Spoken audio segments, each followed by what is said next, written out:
Hello friends, कैसे हैं आप लोग। हमारे YouTube channel study with expert में आप सभी लोगों का स्वागत है। फ्रेंड्स, एक बार फिर हम कुछ इम्पोर्टेंट क्वेश्चन लेकर के आए हुए हैं, उसी पे चर्चा करेंगे। आप सभी लोग बने रहिए, बहुत ही महत्वपूर्ण प्रश्नों का संग्रह है ये टीजीटी पीजीटी के लिए ये दृष्टि का टीजीटी पीजीटी रिमाइंडर का बुक है, उसी पे हम चर्चा करेंगे। आप लोग देखिए इसको, अगर बुक ये मार्केट में मिल रही तो ले लीजिए, बहुत ही इम्पोर्टेंट बुक है ये, है ना। जब आप अभी प्रश्न देखेंगे, है ना, तो आप खुद डिसाइड करेंगे कि ये बुक कैसी है ना। तो चलिए टाइम को ना वेस्ट करते हुए टॉपिक पे आते हैं। ये भारत का भूगोल है।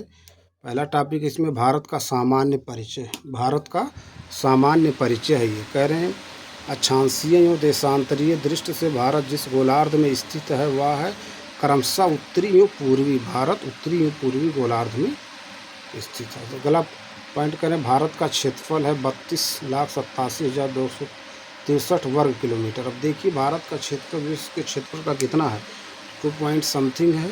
अब जब क्षेत्रफल की बात हो रही तो भारत का जनसंख्या विश्व में कितने कौन से स्थान पे है, कितना है विश्व की जनसंख्या का, शायद 17 पॉइंट समथिंग है। देखिए पॉइंट आगे कह रहे हैं भारत का क्षेत्रफल विश्व के कुल क्षेत्रफल का प्रतिशत का हिस्सा 2.4%।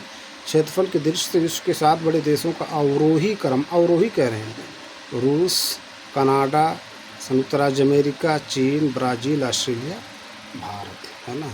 अवरोही क्रम है ये।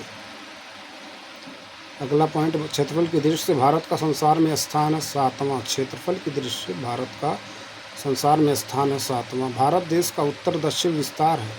भारत देश का उत्तर दक्षिण विस्तार है 3,214 किलोमीटर, 3,214 किलोमीटर। भारत देश का पूर्व पश्चिम विस्तार है। भारत देश का पूर्व पश्चिम विस्तार है 2,933 किलोमीटर। उत्तर में चीन और पूर्व में म्यांमार के त्रिसंगम पर स्थित अस्थायी आबादी वाला भारत का सबसे पूर्वी कस्बा किबिथु अरुणाचल प्रदेश में प्रश्न पूछा गया। यूपीपीएससी में भी पूछा गया है ना, यूपीपीएससी आरओ में भी। कह रहे हैं उत्तर में चीन और पूर्व में म्यांमार के त्रिसंगम पर स्थित अस्थायी आबादी वाला भारत का सबसे पूर्वी कस्बा किबिथु अरुणाचल प्रदेश, किबिथु अरुणाचल प्रदेश। अगले पॉइंट पे चलते हैं। कह रहे हैं कथन कारण है। कह रहे हैं कथन है बिहार देश का एक पिछड़ा राज्य है। कारण है राज्य में विकास के स्तर में प्रादेशिक भिन्नता मिलती है ना। तो कथन कारण दोनों सही है ना, और कारण जो कथन की सही व्याख्या नहीं है। अगला पॉइंट, भारत का दक्षिणतम बिंदु है इंदिरा पॉइंट, ग्रेट निकोबार द्वीप पर स्थित है। भारत का दक्षिणतम बिंदु है इंदिरा पॉइंट, ग्रेट निकोबार द्वीप पर स्थित है। भारत का दक्षिणतम बिंदु इंदिरा पॉइंट, ग्रेट निकोबार द्वीप पर स्थित है। अगले पॉइंट पे चलते हैं। पिगमेलियन पॉइंट के नाम से जाना जाता है। पिगमेलियन पॉइंट के नाम से जाना जाता है इंदिरा पॉइंट। पिगमेलियन पॉइंट के नाम से जाना जाता है इंदिरा पॉइंट। इंदिरा पॉइंट जिस अक्षांश देशांतर पर स्थित हुआ है, इंदिरा पॉइंट जिस अक्षांश देशांतर पर स्थित हुआ है 6 डिग्री 45 मिनट 10 सेकंड है ना उत्तर अक्षांश, 93 डिग्री 50 मिनट 34 सेकंड पूर्वी देशांतर। ये भी प्रश्न पूछे गए हैं। इस तरह के भी प्रश्न पूछा गया अगर प्रीवियस ईयर का पेपर उठाकर देखिए। फिर करें भारतीय मानक समय IST ग्रीनविच औसत समय GMT से कितने घंटे आगे है।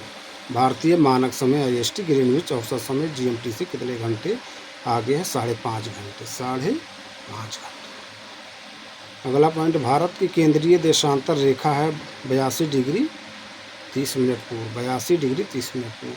भारत की मानक देशांतर रेखा है 82 डिग्री 30 मिनट पूर्व। भारतीय प्रामाणिक समय लिया जाता है, भारतीय प्रामाणिक समय लिया जाता है 82 डिग्री 30 मिनट पूर्व देशांतर, है ना ये। फिर कह रहे हैं भारत के पूर्वी और पश्चिमी छोर के बीच स्थानीय समय में लगभग कितने घंटे का अंतर है, 2 घंटे। अरुणाचल प्रदेश और गुजरात के बीच 2 घंटे का अंतर है ना। भारत की मानक रेखा 5 राज्यों से होकर गुजरती है, उत्तर प्रदेश, मध्य प्रदेश, छत्तीसगढ़, उड़ीसा तथा आंध्र प्रदेश। मैंने इसका बनाया है मौका, MOUCA, मौका। M से मध्य प्रदेश, O से उड़ीसा, U से उत्तर प्रदेश, C से छत्तीसगढ़, A से आंध्र प्रदेश। तो जो भारत की मानक रेखा 5 राज्यों से होकर गुजरती वो है मौका, MOUCA। M से मध्य प्रदेश, O से उड़ीसा, U से उत्तर प्रदेश, C से छत्तीसगढ़ हो जाएगा आपका, है ना, और A से आंध्र प्रदेश, है ना। तो मानक रेखा जो है 5 राज्यों से होकर गुजरती है मौका। अगले प्रश्न पर चलते हैं। भारत का मानक समय रेखा 82.30 डिग्री 30 मिनट पूर्व उत्तर प्रदेश के जिस जिले से होकर गुजरता है, मिर्ज़ापुर प्रयागराज, मिर्ज़ापुर प्रयागराज। अगले प्रश्न पर चलते हैं। 1 डिग्री देशांतर पार करने के लिए समय लगता है, 1 डिग्री देशांतर पार करने के लिए समय लगता है 4 मिनट। 1 डिग्री देशांतर पार करने के लिए समय लगता है 4 मिनट। पृथ्वी लगभग 24 घंटे में अपने अक्ष पर घूम जाती है 360 डिग्री देशांतर। पृथ्वी लगभग 24 घंटे में अपने अक्ष पर घूम जाती है 360 डिग्री देशांतर, 360 डिग्री देशांतर। कुछ और पॉइंट उस पर चलते हैं।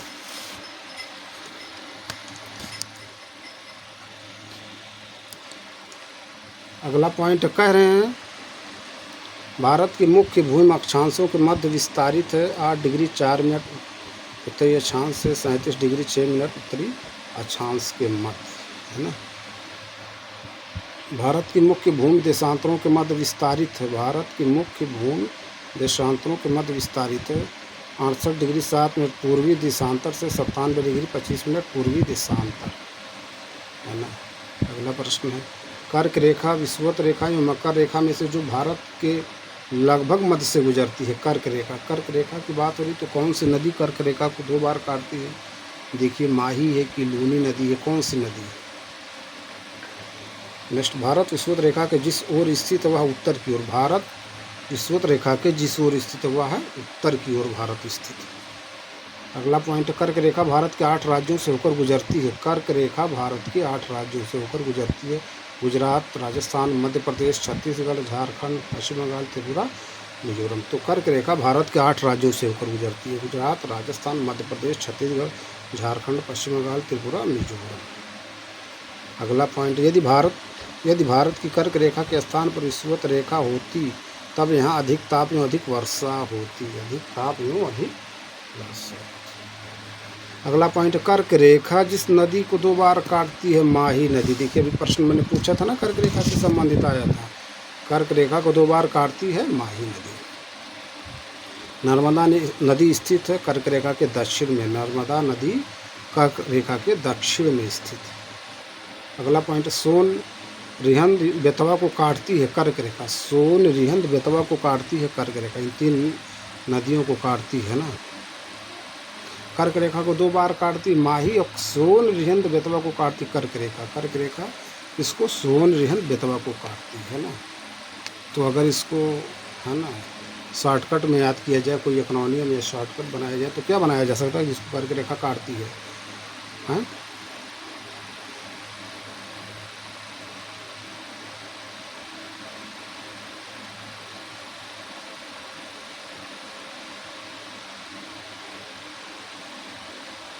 सब कर, है ना, सब कर दो, या जो है ना, कोई बनाइए शॉर्टकट, क्योंकि पूछा जा सकता प्रश्न।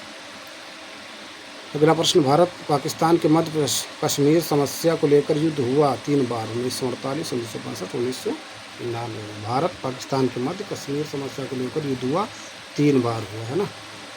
अगले प्रश्न पर चलते हैं, भारत पाकिस्तान के मध्य वर्ष 1971 में युद्ध हुआ था, बांग्लादेश की समस्या के कारण तत्कालीन पूर्वी पाकिस्तान। भारत पाकिस्तान के मध्य वर्ष 1971 में युद्ध हुआ था, बांग्लादेश की समस्या के कारण तत्कालीन पूर्वी पाकिस्तान,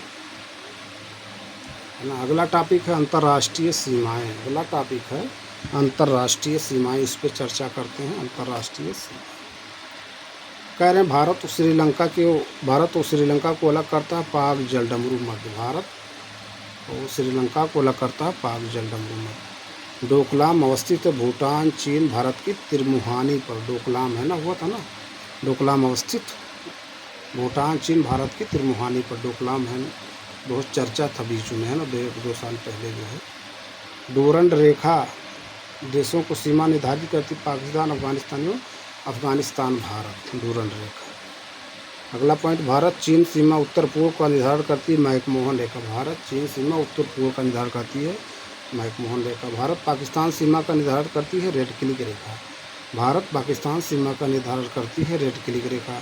मैकमोहन रेखा का सीमांकन हुआ था 1914 ईस्वी में, मैकमोहन रेखा का सीमांकन हुआ था 1914 ईस्वी में। भारत की भू सीमा तथा जल सीमा को मिलाकर कुल सीमा की लंबाई है है ना, 22,623.3 किलोमीटर है ना, इतना प्लस इतना। भारत की भू सीमा तथा जल सीमा को मिलाकर कुल सीमा की लंबाई 22,623.3 किलोमीटर। अगला पॉइंट, पाकिस्तान के साथ उभयनिष्ठ सीमा वाले भारतीय राज्य। पाकिस्तान के साथ उभयनिष्ठ सीमा वाले भारतीय राज्य गुजरात, राजस्थान, पंजाब, केंद्र शासित प्रदेश, जम्मू कश्मीर एवं लद्दाख। भारत के साथ सबसे लंबी स्थल सीमा वाला देश है बांग्लादेश, 4096.7 किलोमीटर। भारत के साथ सबसे लंबी स्थल सीमा वाला देश बांग्लादेश। अगले पॉइंट पे चलते हैं। कह रहे हैं सिक्किम 3 ओर से अंतर्राष्ट्रीय सीमाओं से घिरा हुआ, नेपाल, चीन, भूटान। सिक्किम 3 ओर से अंतर्राष्ट्रीय सीमाओं से घिरा हुआ, नेपाल, चीन, भूटान।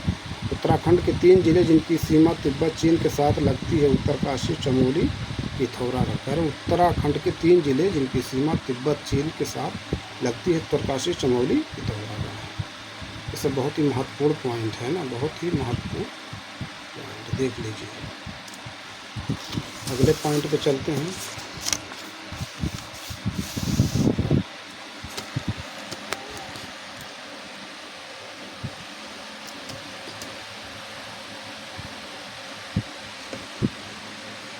कह रहे हैं गिलगिट बल्टिस्तान का प्रादेशिक विवाद देशों के मध्य भारत पाकिस्तान। गिलगिट बाल्टिस्तान का प्रादेशिक विवाद देशों के मध्य भारत और पाकिस्तान। नेपाल के साथ उत्तर प्रदेश के उभयनिष्ठ जिले हैं।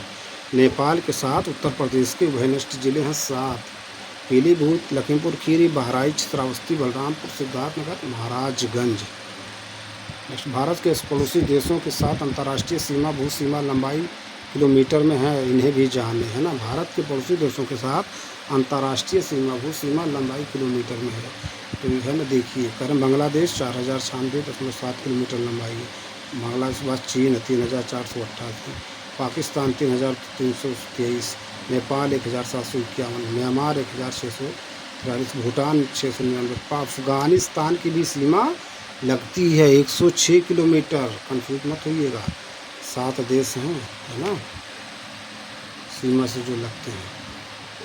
सबसे कम है अफगानिस्तान की, सबसे ज़्यादा है बांग्लादेश की, है ना। देख लीजिए, सबसे ज़्यादा अफगानिस्तान की, सबसे कम अफगानिस्तान, सबसे ज़्यादा बांग्लादेश। अगला टॉपिक भारत का भौतिक स्वरूप। भारत का भौतिक स्वरूप, इसको देखते हैं। कह रहे हैं भारत को विरासत प्रदेशों में बांटा गया है 4: उत्तरी पर्वत, विरासत मैदान, प्रायद्वीपीय जन उच्च भूमि, भारतीय तट एवं द्वीप। अगला पॉइंट कह रहे हैं एस.पी. चटर्जी के भारत के प्राकृतिक विभागों की स्कीम में महाराष्ट्र पठार को प्रायद्वीपीय पठार के उप विभाग में रखा जाता है। उत्तरी दक्कन पठार, है ना, सही सुमेलित है ना, या सुमेलित सूची। शैल समूह, शैल तंत्र, शैल समूह, शैल तंत्र। आर्कियन, है ना, शैल समूह, शैल तंत्र, धारवाड़। पुराना या पुराण, विंध्यन। द्रविड़ियन, आर्डोविसियन। आर्यन, गोंडवाना। फिर कह रहे हैं दक्कन ट्रेप जाल का निर्माण हुआ मेसोजोइक महाकल्प, क्रेटेशियस कल्प में, है ना। दक्कन ट्रेप जाल का निर्माण हुआ मेसोजोइक महाकल्प, क्रेटेशियस कल्प में। दक्कन ट्रेप बना है बेसाल्ट चट्टान से। दक्कन ट्रेप बना है बेसाल्ट चट्टान से। दक्कन ट्रेप किससे बना है? बेसाल्ट चट्टान से। दक्कन ट्रेप बना है बेसाल्ट चट्टान से। ट्रेप मेघालय, करेवा, कश्मीर घाटी, उत्खात भूमि, चंबल घाटी और पाट भूमि, रांची पठार में से सुमेलित नहीं है। ट्रेप मेघालय कौन सुमेलित नहीं है? ट्रेप मेघालय। अगला, भारतीय प्रायद्वीप की केंद्रीय उच्चभूमि बनी हुई है आग्नेय और कायांतरित चट्टानों से। भारतीय प्रायद्वीप की केंद्रीय उच्चभूमि बनी हुई है आग्नेय और कायांतरित चट्टानों से। कह रहे हैं गोंडवाना तंत्र शैल प्रमुखता पाए जाते हैं मुख्यतः देश के 4 भागों में: छोटा नागपुर का दामोदर घाटी क्षेत्र, महानदी घाटी क्षेत्र, गोदावरी, वैनगंगा एवं वर्धा घाटियाँ तथा कच्छ, काठियावाड़, पश्चिमी राजस्थान, कश्मीर एवं सिक्किम के क्षेत्र। कश्मीर एवं सिक्किम के क्षेत्र। अगले पॉइंट पे चलते हैं, कुछ और इम्पोर्टेंट पॉइंट है उस पर चर्चा करते हैं।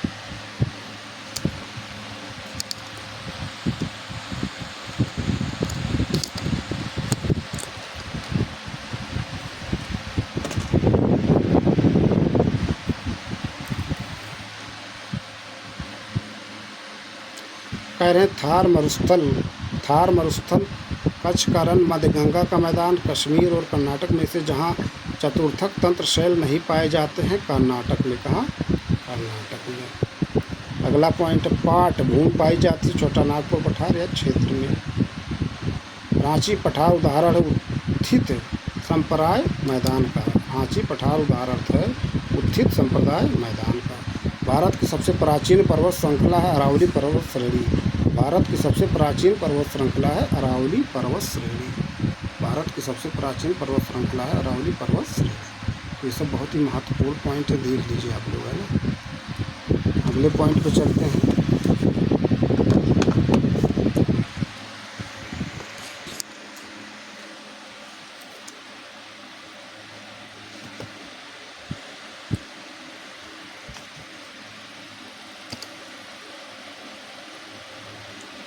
कह रहे हैं राजस्थान के भौतिक स्वरूप संरचनात्मक दृष्टि से भारत के जिन उच्चावच प्रदेशों का हिस्सा है। उत्तरी वृहत मैदान, प्रायद्वीपीय पठार। उत्तरी वृहत मैदान, प्रायद्वीपीय पठार। भारत के सबसे पहले खोज करने वाला यात्री था वास्को डी गामा, पुर्तगाल यात्री। वास्को डी गामा कालीकट पहुंचा 1498 ईस्वी में। लक्षद्वीप की राजधानी है कवरत्ती। अंडमान और निकोबार द्वीप समूह की राजधानी है पोर्ट ब्लेयर। अरुणाचल प्रदेश की राजधानी है ईटानगर। मणिपुर की राजधानी है इम्फाल। मिजोरम की राजधानी है आइजोल। सर्वाधिक तटरेखा वाला भारतीय राज्य है गुजरात, इतना किलोमीटर। सर्वाधिक तटरेखा वाला भारतीय राज्य है गुजरात, इतना किलोमीटर। मेघालय की राजधानी है शिलांग। नागालैंड की राजधानी है कोहिमा। स्ट्रेटो ज्वालामुखी नारकोंडम देश में स्थित है भारत। स्ट्रेटो ज्वालामुखी को नारकोंडम देश में स्थित है भारत में। कहाँ? भारत में। अगला पॉइंट, शिलांग के पठार को मेघालय नाम दिया। शिलांग के पठार को मेघालय नाम दिया शिवा प्रसाद चटर्जी ने। कौन? शिवा प्रसाद चटर्जी ने। फिर कह रहे हैं तमिलनाडु का तट कहलाता है कोरोमंडल तट। आंध्र प्रदेश के फाल्स डीवी बिंदु से तमिलनाडु के केप कमोरिन तक, तमिलनाडु के केप कमोरिन तक, है ना। अगले पॉइंट पे चलते हैं। नीचे दिए गए चित्रों में ABCD तट प्रदर्शित करते हैं। ABCD क्रमशः कोंकण प्रदेश कनारा तट, ए हो जाएगा। B हो जाएगा मालाबार तट। C हो जाएगा उत्तरी सरकार। D हो जाएगा कोरोमंडल तट, है ना। ABCD कह रहे हैं ना, क्रमशः ABCD जो दिया हुआ है देख लीजिए। करें गारो राजमहल विदर का निर्माण हुआ था। गारो राजमहल विदर का निर्माण हुआ था अधाभ्रंश डाउन फॉल्टिंग द्वारा। किसके द्वारा? डाउन फॉल्टिंग द्वारा। देख लीजिए महत्वपूर्ण प्रश्न, इन्हें भी जाने कह रहे हैं, है ना। कुछ और पॉइंट हैं, इन्हें भी जाने, महत्वपूर्ण पॉइंट है ये, देखिए, है ना। तटीय राज्य केंद्र शासित प्रदेश जो तट से लगे हुए हैं। गुजरात सबसे, है ना, 1214.7 kilometre. Maharashtra 652.60 kilometre. Goa 101 kilometre. Karnataka है 280 किलोमीटर।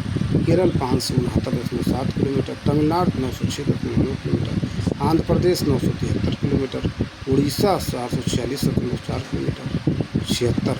पश्चिम बंगाल 157.5 किलोमीटर। दादर नगर हवेली तथा दमन एवं Diu 42.5 kilometre. Lakshadweep 132 kilometre. Puducherry 47.6 kilometre. Andaman Nicobar द्वीप समूह 1962 किलोमीटर। तो सबसे ज़्यादा अगर देखा जाए तट से कौन लगा है ना, देखिए सबसे ज़्यादा ये है, अंडमान निकोबार है। उसके बाद फिर आपका आ जाएगा गुजरात, है ना, ये है ना। कि अगर आप राज्यों में देखेंगे तो गुजरात है, ठीक। उसके बाद आपका देखिए आंध्र प्रदेश है, फिर उसके बाद तमिलनाडु है, ठीक। तमिलनाडु के बाद फिर महाराष्ट्र। तो ये पूछा गया प्रश्न, है ना।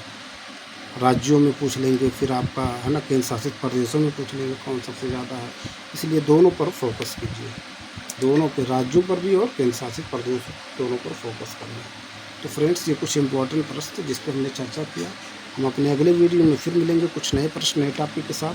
आप लोग ज़्यादा से ज़्यादा हमारे YouTube channel study with expert को लाइक कीजिए, शेयर कीजिए, सब्सक्राइब कीजिए। Thank you friends.